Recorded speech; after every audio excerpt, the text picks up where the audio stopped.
So I just wanted to hop on here for a little chit chat.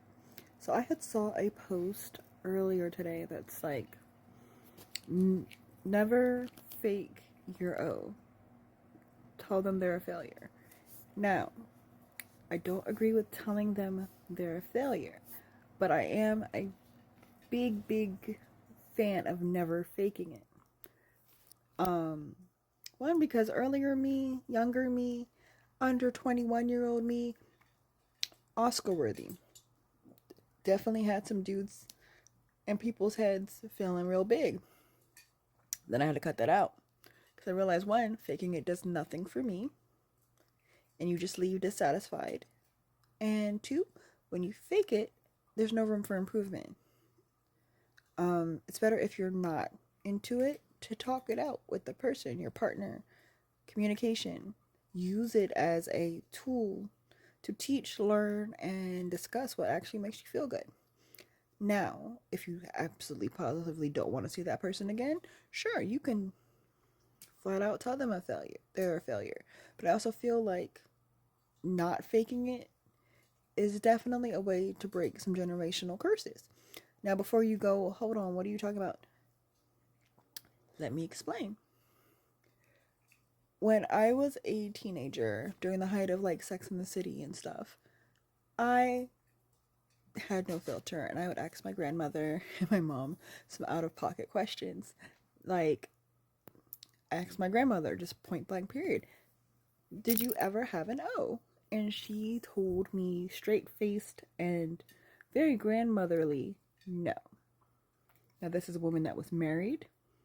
She was a widower. She had two kids. Granted, she was born during the Great Depression, grew up through all that, immigrated here, and just straight up like, no, it wasn't, because back then it wasn't about a woman's pleasure.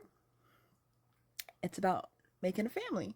So she did her duty and she just went on with life, just not having one. And I'm just like, that's wild, Nana. Like, just never having a gas. And I'm just like, so that just made me thinking, like, how many other of our elders either did not have pleasurable experiences, were taught not to talk about it, even from like trauma, that they just don't experience that pleasure because either trauma from church, shame, whatever, has them bottling up the need or the want or the desire to explore, or even being effective communicators with what they actually need.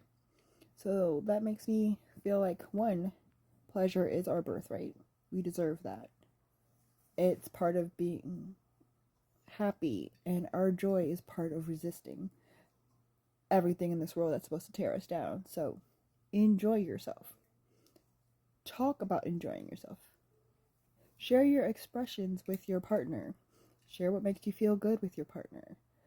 And don't fake it, but also, like, if it's something like your head is not in the right headspace at that time, there are other things that are enjoyable during those times that are not just purely physical or in result of an O. And those are those intimacy things that you connect with your partner with that make you enjoy your time. And that's what it should be, an enjoyable time. Like, yeah, O's are great, but there's also ways to make it, you just feel good. Get those endorphins and the happy molecules in your brain going. And don't feel ashamed to say what's on your mind, like what you feel, what you want, what you need. Because joy, pleasure, all of that is something we as humans deserve. We as black humans, as indigenous humans, people of color, we deserve our joy, our pleasure is our freaking birthright. And you shouldn't be ashamed of it. And you should, like, feel good. Like, everyone deserves to feel good. Feel good, feel loved, feel protected, feel safe. within their one-on-one partnerships, if you're polyamorous or like monogamous, whoever you choose to share your body, heart, and soul with, you deserve nothing but good feelings. Like, I just hope, like, generationally we can talk about things like this more, because, like, I was lucky enough that I was able to talk to my grandmother, and much lesser my mom, about, like, hey, did you guys actually enjoy the things that you were doing? Or was it just obligatory? Like, you had to have a child, so you had to be with that person. Because, like, all the things that are done in dark that come to light, especially with family passing and, like, new information being exposed, like, we gotta do better as a people, generationally, and just communication wise. Like, I didn't know, I mean, I knew before my mom passed, but, like, I knew I had an aunt whose husband was, like, horrible, cheating on her, and basically she got HPV, which led to her dying from ovarian cancer, because he was just a scumbag. But she stayed because that's what you do back then. You're married, you stick it out. I mean, you forgive him and whatnot, and, like, women didn't have those options of, like, actually seeking pleasure or just, like, seeking being independent. But because she had to stay with that man, and he was a wandering man whore, like, she lost her life. And I've seen even history repeating itself with, like, friends and stuff, staying with men that don't deserve them. Like, Glow's song, Don't Deserve. There's a lot of men that don't deserve my best friends. But I digress. They stay with them. Those men step out, the women get hurt, and then they technically turn on each other. But also, like, you're also not giving a fudge about the women's health. Like, not using a condom. Like, what's wrong with you?